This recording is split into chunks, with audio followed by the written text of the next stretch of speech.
Oromiyaan biyya.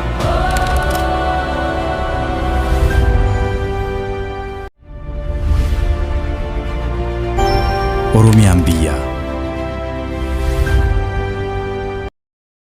Bismillah wassalatu wassalamu ala rasulillahi sallallahu alaihi wasallam. Assalamu alaikum warahmatullahi wabarakatuh. Kabajamtoota fi jaalatamtoota hordoftoota Oromoo 360 iddoo garaagaraatti warri nu hordoftan nageenyi keenya akka kabajaa fi jaalalaa isin haa gahu jecha sagantaa keenyaatti akkan wajji turtan kabajaa fi jaalalaan isin affeera.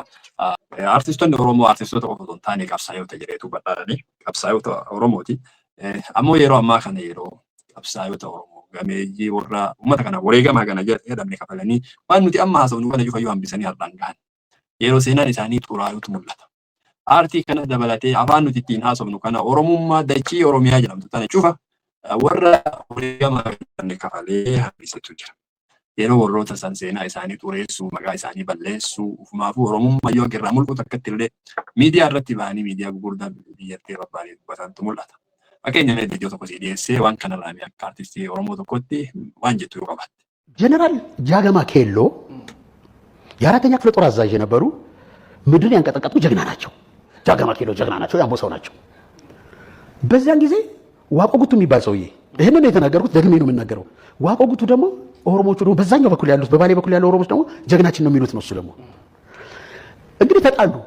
ሲጣሉ ጃገማ ኬሎ ተላኩ። ዋቆ ጉቱ በሶማሌ በኩል መጥቶ ኢትዮጵያ ኑጋ ተብሎ የመጣ ነው የሚለው ታሪኩ። ሲመጣ ሂድና ዋጋውን ስጠውና ሂድ ተባለ። በዛ ሰዓት የኔም አባት አብሯቸው ነው ያለው። የኔ አባት እንደውም መትረየስ ተኳሽ ነበር በዛን ጊዜ።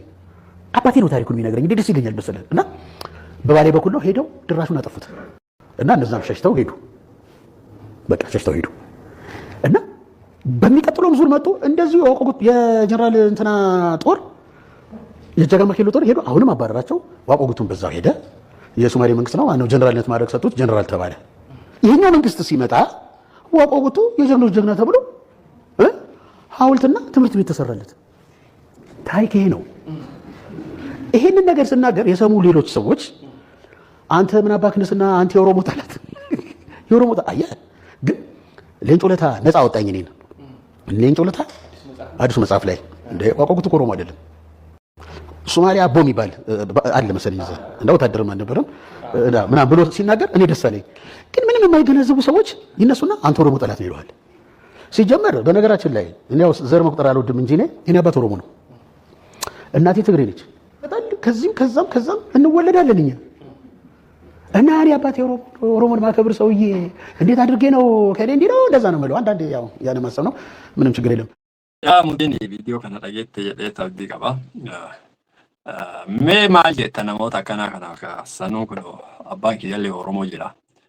Namoota wareegama gurguddaa akkasii kafalanii dhaadannoon isaaniitu dhaloota haga ammaattuu dhaloota onnachiisu ittiin dhaadatu gabrummaa iddaan buqqifna yoo dadhabne ilmaan itti guddifna jeneraal Waaqoo guutuu yoo jedhan Oromoo gara Baaleettu goota kenna jira jedhin jecha kana Wallaggatu ittiin dhaadata, Wallootu ittiin dhaadata, daangaa Oromiyaa guutuutti ittiin dhaadata.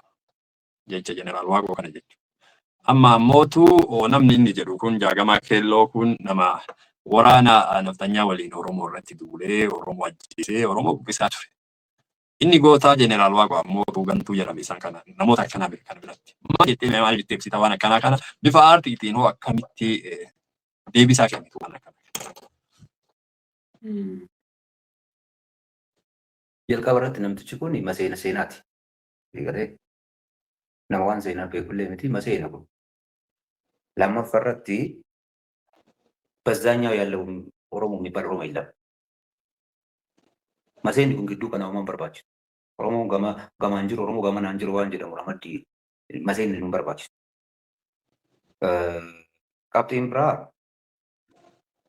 jaleedhanii fi hagana gadi bu'anii haasa'uun hin tolu jechaaf malee diqaalaadhaan kunni hedduun isaanii waan saba tokkoo yoo kaasan rakkoo mataa isaaniitiif waan siree kaasu. Tawaldanaal intin bilanal jedhanii kaasu. Tawaldanaal namni lama siree waliin ol koruu danda'a. Kuni mata duree goota tokko wal qabatu biraan dhufu. Jalqaba irra kana. Lammaffaa namtichi daa'imni guddaan kuni akkuma reefsi hin jedhe maseena seenati ofii isaatiifuu kama abboonni fi kama hooggantoonni fi abboonni seenaa isaa seeraan barreessanuu hin dubbifne akkam Waaqoo Somaalee jedhe jedhu. kun waan inni ofitti himuu barbaaduu fi daa'ima guddaa kana akaakayyoonni isallee akkanuma yaadanii seenan isaanii gadi bu'aa maseenaa dhufee waaqoon daraaraa dhufe. Maayindiseetii impaayeraa keessa namoonni jiran Oromoyyuu ta'uu danda'anii akkanumatti dubbima bunarratti haasawwanii ofitti himaa seenaa godhaa dhufanii harkaa kufee dhufee garuu gurri isaanii wal qixan dhagahu. Waan namallee eenyummaa namallee baruuf hin. Istaatasii nama kanaa akka malee gadi bu'aa fi namoonni bakka wayii taa'ee buna dhugaatii isa ofirra dhawayiiti namni kun. Hin beekamallee. Yeroo namni kun wanti haasa'u kun istaatasii isaa gadi bu'aa ta'uu maal hin beektaa? Tokko ergagoonni isaa impaayera bakka bu'ee nama san akka waraanu ergame namni sun nama waraanni impaayeraa ofirraa dhorkuuf erge ta'uu isaa waan beekuuf fuudhuuf irra ture. Sadarkaa isaatiitti sitti maara akka inni yaadu akka to'annoo isaatiitti. Lama erga namni inni anaa goota jedhee yaadu abbaan isaa jala hojjetu suni hagana guddaa ta'e namni guddaan suni waraanuuf itti ergamu nama akka malee goota akka ta'e ogumaa hin haara karaa biraati.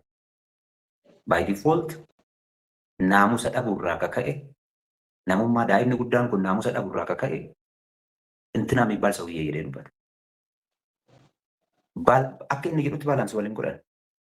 Egaa yoona ሰውዬ ከሆነ namni guddaan isaa jagama keelloo maal godhaa erga mare.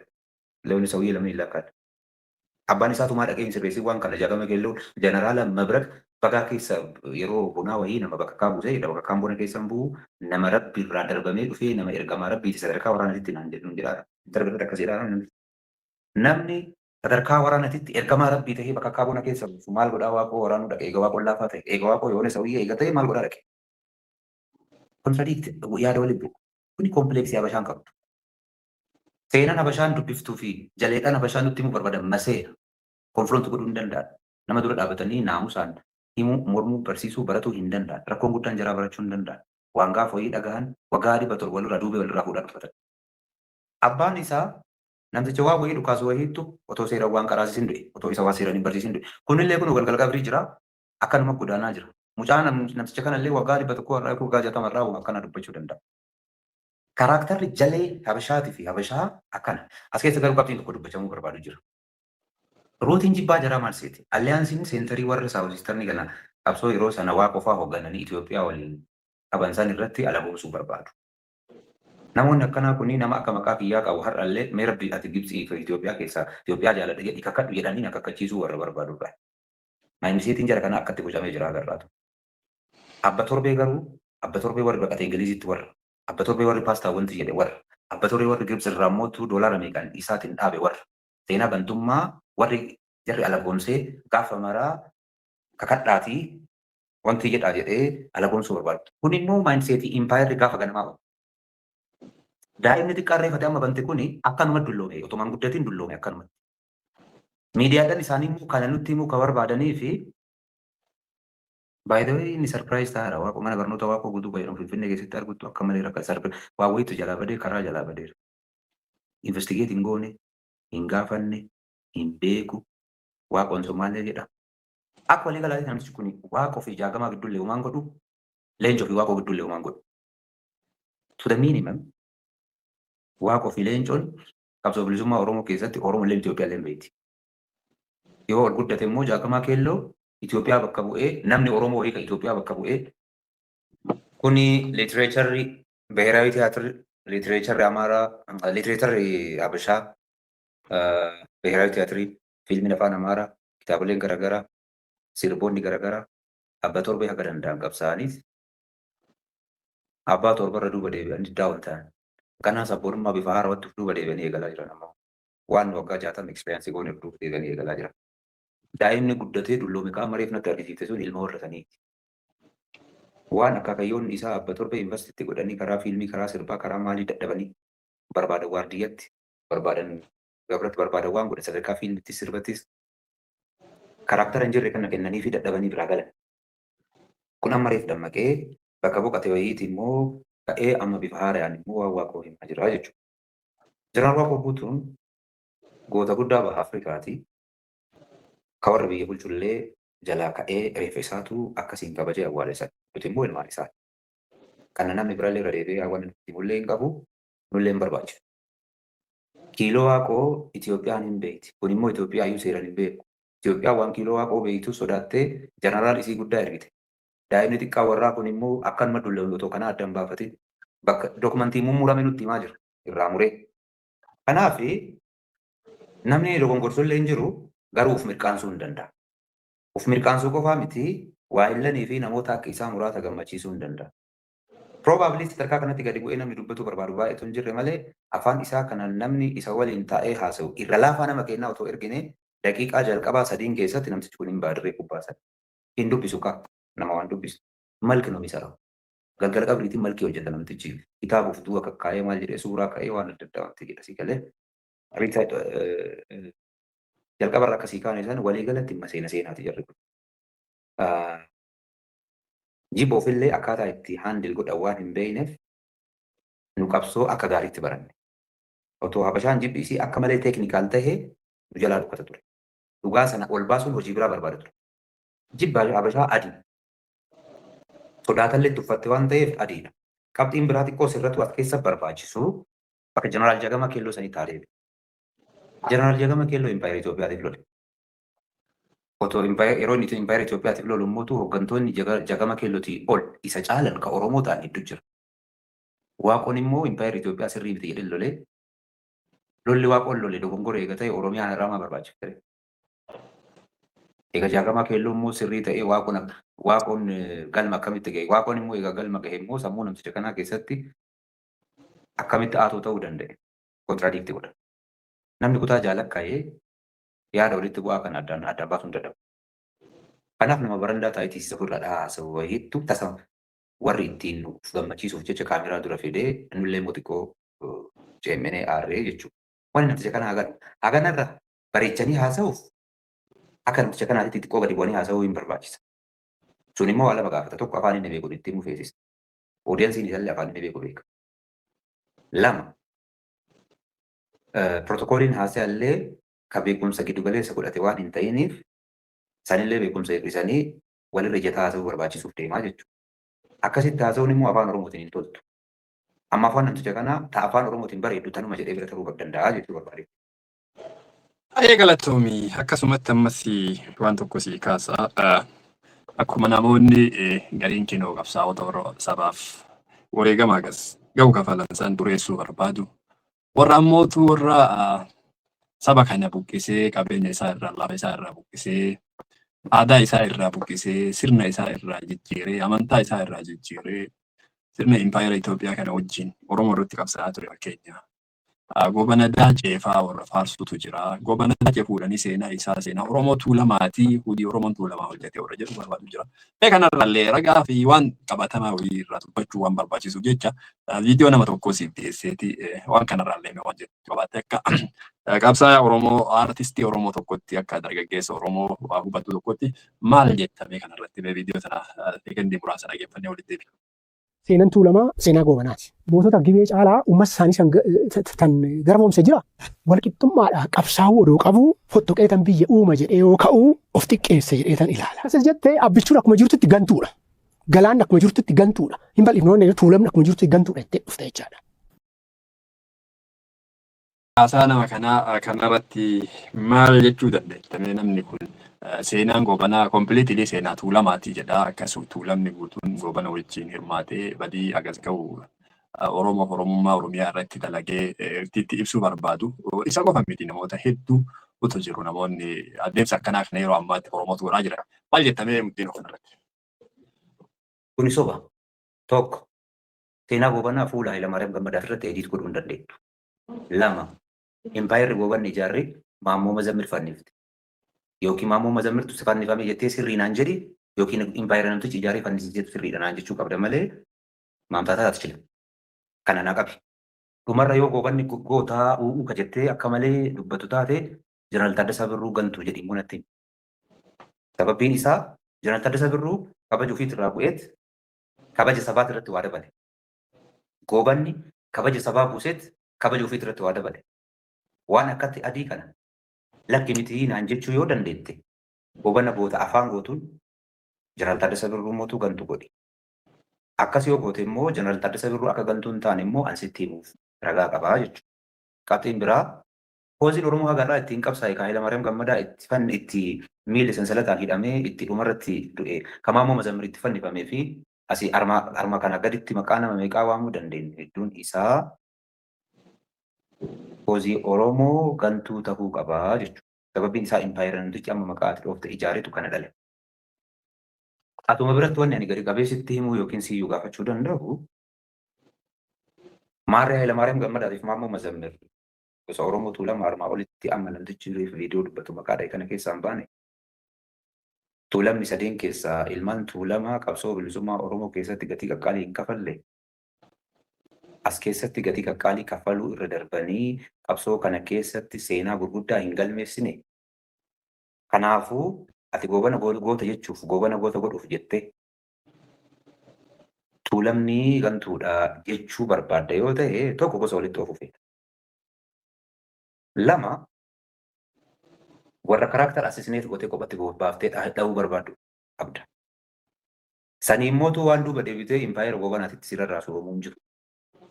Biyyi ka ijaaramuun seenaa boru ganama iftaan ganama fuula waliit irratti edit godhuun. Akka waliigalaatitti yoo karaan kun sirrii ta'e qabsoo bilisummaa Oromoo haga ammaatitti karaan deemame hundi dogongora. Kanaafuu wanni haga ammaa goone hundi isaa zeeroon baay'ifamuu qaba. Akkam jechuu seenaan eebbisaa addunyaa Usmaayyoo Musaa Mul'isa Abbaa Gadaa Aneessoo Waaree Girjaa Bariisu seenaan qabsaa'ota Oromoo hunda isaa ka artistoota ka gameeyyii Oromoo ka hayyoota Oromoo hundi zeeroon baay'ifamuu qaba. Waan lama akkanumatti akkuma nuti toletti burcuqqoo garaagaraa keessaa qicaa walumatti naqaa keemistirii fi algooriizimii hin jirre fakkeessuu barbaaduun kuni goobanummaa dabalataa haaraa wayiiti malee afaan irraa fudhatanii yoo gooban hangoota jette yoo gooban hangantu jette Tuulama hangantu jette daa'ima kamii akkana fudhachuu danda'u. Goobanni Tuulamaa miidhe dura. Goobanni otoo nama biraa bira dhaqin dura Tuulamaa miidhe. Tuulamni sun waan goobanni miidhe impaayerri sun miidheef qabsoo bilisummaa Oromoo keessa gahee gurguddaa amasiin jedhe kana kaffalee Taaddasaa Birruu jeneraal kabajaa qabuun turre. Hayilamaariyaam Gammadaa nama barateemi. Matoola Maammoo Mazammir nama waraanaa jireenya ofii jiraachuu dadhabeeti.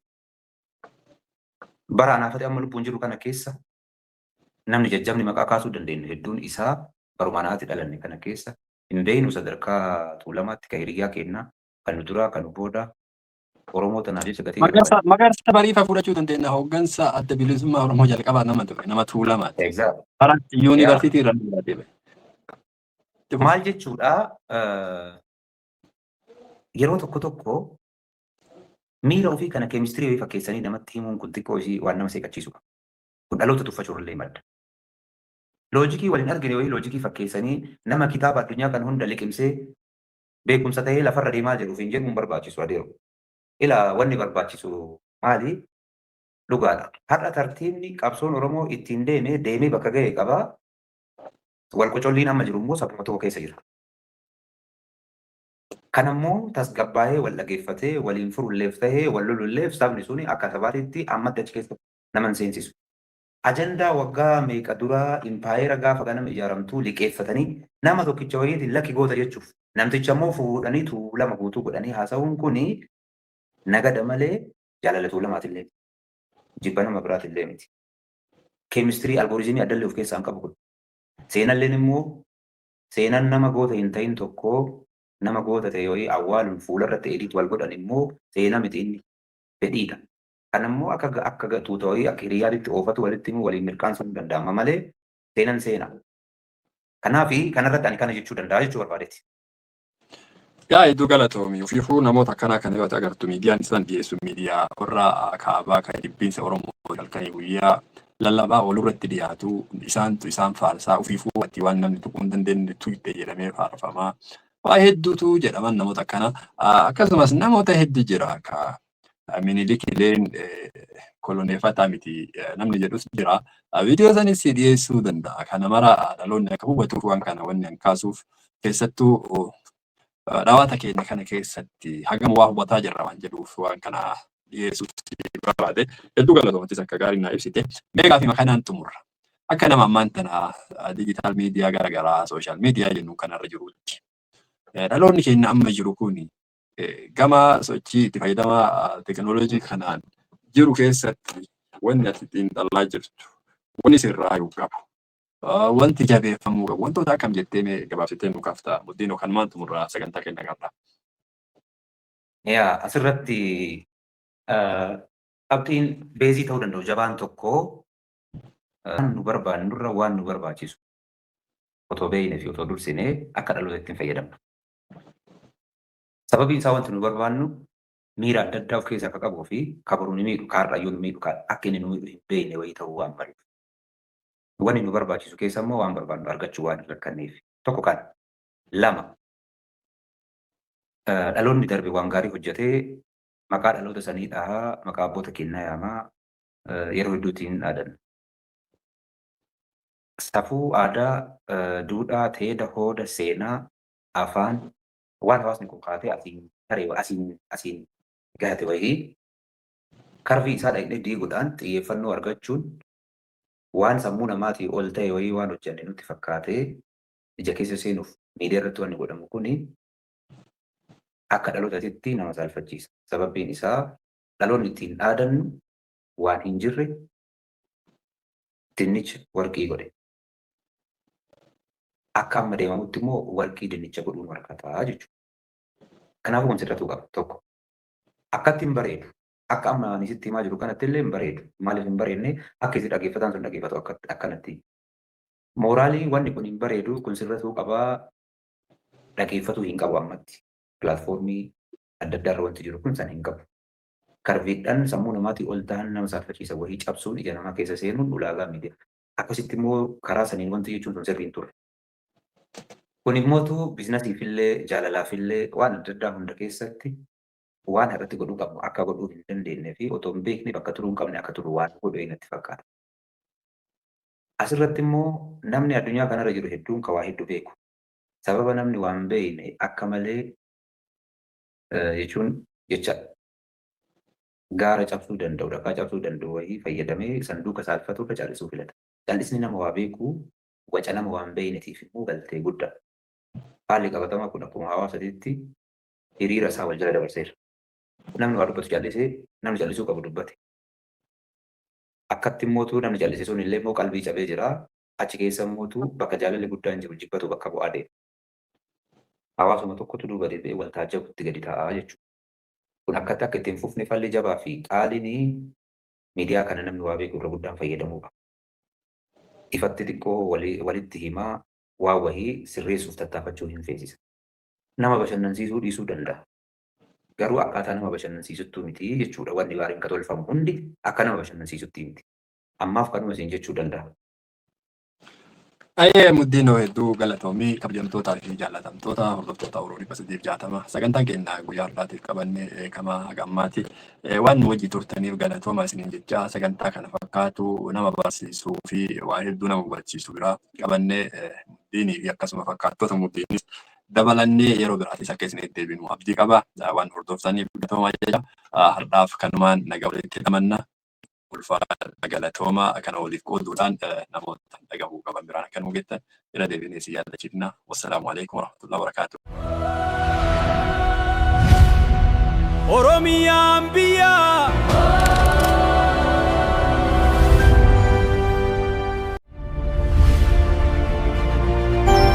Oromiyaan biyya.